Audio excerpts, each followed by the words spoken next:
India intelligence te chuan India army te chetvel dan le malak dan te ruam manna an nei le sarkar lamatanga thupek angchi te confidential thil tamtak alik out thin nin an soya weon chuan voin July ni ko hian India sarkarin nimin khan thupek ati chuak thar ani ti antar langa India army zongjong te armed force zongjong te chuan an mobile phone atangin application somriat pakwalai remove vectorin ashretira application unremove tur list po ti chuangal ani heng application remove turati jinga hian application lar tak tak atam hlea Mizorama kan create lar zual ta chu social network platform kan man na sadber pol Facebook Instagram le Snapchat te antela Mizo jinga heng pathum jinga apakhatal a hi chuan account kan nei deuh vek arin om ani video live streaming pek chua thaina lamchia chuan Zoom Vmate live mi te hi alar zual ania mase manglo atamjok kan ni mai thei mase mitam tak chuan enge mober hi chu kan man arin om thule thildang in thonna application a chuan WeChat share it gender like Viber Zapier te hi alar zual ania mobile games jinga PUBG Mobile Legend Clash of King te baka Tencent gaming application zongjong po ahuam vek bok heng hi alang sar zual ania application somriat pakwalai ben turati ania tarlang vek lo maila India Today chuan hetianga sarkarin thu chua asiam chan hi China nen borok sang tak kan nei mek lain India sarkar le army lam thuruk poimo then khachu tu ten emo an the dar nin an soya chu wangin India Force 10 heng application hi an man khap ani tin antar langa sarkar thupe ka hian July ni som panga ralmain India Force zongjong 10 an phone atangin application somriat pakwa ta hi an pai vek turani ati India hian mi puinol pui man thailo turin Chinese application somnga pakwa aben to bok ani kha tuntumami big khichu India Force ho army le security force te big tana manlo tura thupek ani hetila hian Hong Kong national security law China in aken ko zui zela wangin ram tam takin Hong Kong an threka mi puite tan ero ham thatna an siam sakmek Australia chuan voin khan Hong Kong mi Australia omek te chu China communist rural na laka ven him anni theinan kumnga chunga tan an visa apo sei saka Australia Prime Minister Scott Morrison chuan tuna Hong Kong mi anrama temporary visa manga chamek na thokle zirlai ta chu an du chuan Australia kumnga chung an omzui theyang ti apuanga hei malak na masaber ania Australia hian visa hi kumnga aral nuwa Australia khole tuini na anpek zui mai thai thu an soilang bok Taiwan lampoin Hong Kong mi puite tan kong ahong ti apuang vele boka China communist rural na hnuaya kundu lo Hong Kong mi puiten har satna lian tak antok mekani tin FB insider chuan voin khan antar langa hei wang hian Hong Kong pem chua san na run pui athleng thuai don ni in an soya aram nai Viber Taiwan chuan democracy rural na duwa China communist party rural na hnuaya kundu lo ral tlan ta chu Taiwan anom thei tur thu apuanga mitam tak Hong Kong chua san du tu ta chuan Taiwan US Australia Canada le UK Japan le South Korea te hi anpan du ramte anni ti an soibok mase Hong Kong mi pui tamber chuan Taiwan ral tlan an du bera adota Canada le Australia te ani an du berna mun Taiwan in kong ahon saktak awang hian pem chuana run pui hi athleng thuai don ni in antar lang Taiwan president hian Hong Kong mi pui ral tlana Taiwan ronpan tu ta chu Taiwan khwale tuini na pek anni tur thu apuan hi China hian ala changlet tri lawa UK in apuan ero China hian achangletin atonglet na sahle to a UK hian miram chunga inrol achin hi asim lo chuan China mel maram ani kum khwa to ang ti te in Chinese ambassador UK omek chuan atong leta mase UK foreign secretary UK secretary of state nibok Dominic Raab chuan China hian Hong Kong nena kan inrem na abo cheta wangin UK hian kanti tur kanti mai don ani zo katia Downing Street lama UK Prime Minister Boris Johnson chuan China nena kanin thian thatna hi aman pek tura inremna ani lawa khovela hian boina le har satna thlen tu nilovin China hi har satna chingfela boina tire tura kepen thei ania mase boina adu chuan Hong Kong mipui thawang hauna tur hian atul chuan ke kanpen zel don ani atibok hetianga ramtam takin China laka boina an nei lai hian Israel alo che chuak emoni Iran anlung oilo na samai Iran in nuclear program an kalpuina bermuna bom angmaya pokin kangmai achuak na sa hleti ansoya new centrifuge assembling workshop chuan cyber attack atoka Israel thilti ani anti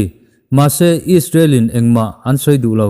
chengkol angmain angoi le tatlat mai ani media lamin zona anzo point chu tiang chu kan khremia lo anti helai mun hi Iranin uranium an song bol na mun ber ania uranium rot tam tak akang chia ni in an reporta cyber attack ani chuan Israel thiamna hi awasang don veti ngai tu na aloluta engtin nge internet kaltlanga Iran uranium mun pui hi anti puwa anti alwak theidan hi thilmak tak ani Israel hian kanti anie anti don lawa operation lian tham aruka anchet na reng reng Israel hian apuang zar ngai lo anti ani ngai po arin omboka Middle East hian Iran in nuclear anei ve hi Israel tan thil hlom tak ania Israel hian angai mo thula voi tam tak alo soi to bok ani hetiang taka Israel thiamna choilar chu antile deu nge ni Al Jazeera lama ve thung chuan Israel F-35 stealth fighter 10 an bom ni in an soi le bok mase Israel hian a hrelo tlat bok Middle East lam boruak aso sang thar hlea Iran hi anlung oi lo hlea Israel an puna te hi evidence an nei lo awangin anrin dan mai ania Israel la in ka hrelo an titlat bok si Israel hi technology lama chuan an san zia kan hre US scientist thiam berber le tangkai te khu judami anom trau ani mase internet kaltlanga Iran uranium song bol na mun anti pu sak thei ero hi chu Iranin apu na hi adikani chuan Israel thiam na hi advance tak ani hrimhrim mai Times of Israel chuan Israeli TV in Iranin uranium chaktaka asiam chhona le an khoina mun chu ti chiat ani thu antar langa report a hian uranium te hi nuclear warhead atana bot sainin an hriat thu tarlan ani bok mase Israel chetlakna ani ti ero soilan ani chuanglo US lama ero khodang an hoi theimeu lo US presidential election November tha an nei tura president seat chu tum pakhat aron langve nol mai ama hi rapper ania Republican Party le Donald Trump ngai po support tu Kanye West hian US president seat achu ve tur thu aron puanga American rapper lar tak ani supporter po anga hlea mase president seat hi achu tak tak rin ani lawa a thei to pa a campaign zo Donald Trump a thop an ring campaign rally a kalvung na satwa he rapper hian president seat hi chu tum tak tak se chuan thom anei lian viau to mai thei ani Democratic Party Iowa ding Joe Biden aron bitum hal deuh ni in CNN chuan antar langa Democrat ho abei vak chuan thil omdan ain her danglam dor thei don ni in Fox News chuan antar lang bok ama hian fans tam tak America ram chunga aneya ama ngai sang tu te hi chuan campaign atran chuan anjui dol mai don ni in ansoya mase Donald Trump tran tu le thop tlat thin tu ania wangin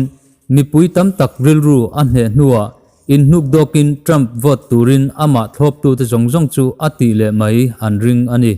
NBC chuan Joe Biden in pora ne na achan chhozel awangin hereper hian Trump tan malak dan thar aron pulut ani an ringa anpu chetan viawa Democrat ho thop tu news agency te chuan fiam thu tho na angdewin deu so na tongkam lam hoi lek lek an mang ni in antar langa mase Democrat ho vote tam tak pot peng tu tur ani dona wangin ading tlang ani point Trump tan chance thatak asiam sak don jok nia ngai ani hetianga US politics lama in epna asan chhozel la hian South China Sea lama US in dolong le fighter te chu kokir an la nilawa China then ram te nau jok ten oil an lak lu na konga China in ati boy fo wangin heng ram te nau jok te veng hian an virkual de ranga China chuan angai mo hle USS Nimitz le USS Ronald Reagan chu South China Sea lama an la tol kual ro ranga China chuan US Indolong te hi ka chiat saka avaw deuh titi reng ani China tan chuan heng US Indolong te hi thomit chai aipon an ngai mo om to mai thei China hi aduangin South China Sea hian ache thei tlat lo China chuan heng US Indolong lian te kap dar vek tur hian ral thuam kan nei thato ka mai ala chantir tur hian minute tam kan ma mo lo te anti thul US ero ngoi rangin an lain chobro rang South China Sea US in a Indolong da te hi ka chiat vek nan du than tu ral thuam tha kan nei nuala DF-21 le DF-26 te ang po hian kapila heng US Indolong lian te hi China kuta om ngalang antia Global Times chuan helaya US Indolong lian om te hi China hian angai mo tol hle ani ti hriat takin anron in thro sadeu ranga mase China hian US Indolong lian te hi akap ngam ani chuan mana khan akap dei tawng chu tun thangin South China Sea an la tol ro reng ani thing hi ama hian al ngot ngai lowa a hal al tu an om angai thina Pakistan le India chungchang te US le China South China Sea anin epnate Japan le China East China Sea anin epnate le Taiwan ram le China buaina kara te mei dep kai tu tun thleng chuan an la om ri lawa China hian Taiwan hi a khoi zeu chuan mei det tu chu Taiwan ani anga helai boruak hi al chuak zui ngal ngayang chu Taiwan hian a hrechianga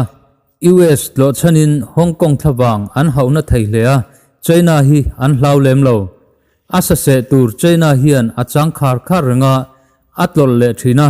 COVID-19 pandemic kara hian aram zau chu adu boxi ni in alanga